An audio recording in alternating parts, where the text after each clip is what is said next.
compare my life to the life of the adulterous woman in the Bible.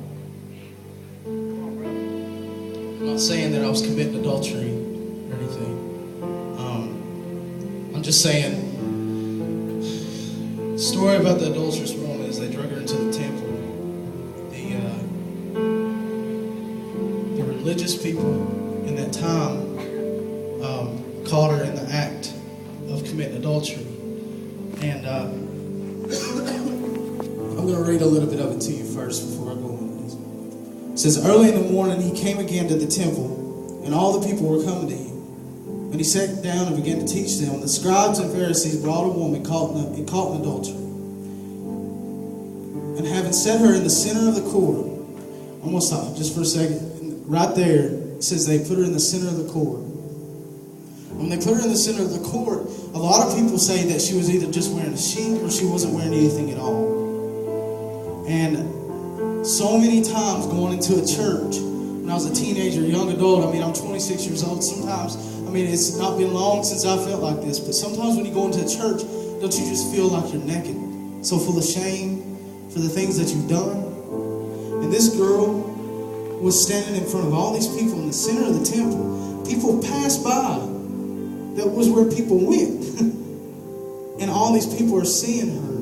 And she's standing here with these men that caught her in an act of adultery. And I always question, how did these men even know she was going to be committing adultery? And I believe it was to set Jesus up. But a lot of people think this story is about, just adultery. But it's so much deeper to me, because this is the way I feel. It says they said to him, Teacher, this woman has been caught in adultery, in the very act. Now the law of Moses commanded us to stone such woman. What then do you say? They're asking Jesus, what would you do? And if the only time that that God would have wrote into dirt would have been when he wrote in the Ten Commandments and it said, thou shalt not commit adultery, then they would have had every single right to stone this woman. But listen to what Jesus did. It said, Jesus stooped down and with his finger wrote into the dirt, wrote into the ground. So right then, I believe that's when it changed, okay? And they persisted in asking him. He straightened up and said to them, who here is without sin? And if you're without sin, cast the first stone. Then he stooped down again and started writing in the dirt again. And they began to go out one by one, beginning with the older ones, and he was left alone with a woman where she was, in the center of the court. Straightening up, Jesus said to her, Woman, where are they? Did no one condemn you? She said, No, Lord. And Jesus said, I do not condemn you either. Go from now on and sin no more. The reason why I compare my life to this woman was because I was so full of shame. And if you could imagine somebody standing somewhere naked in front of a bunch of people, and Jesus stoops down and starts to write in the dirt. When you want to get a dog's attention, or when you want to get a baby's attention, you get down on your knee. And you go, come here, play with the dirt. And at that moment, I believe that with her head down, the reason why Jesus was down in the dirt was to get her attention, because that's the only place she would have been looking, is straight down.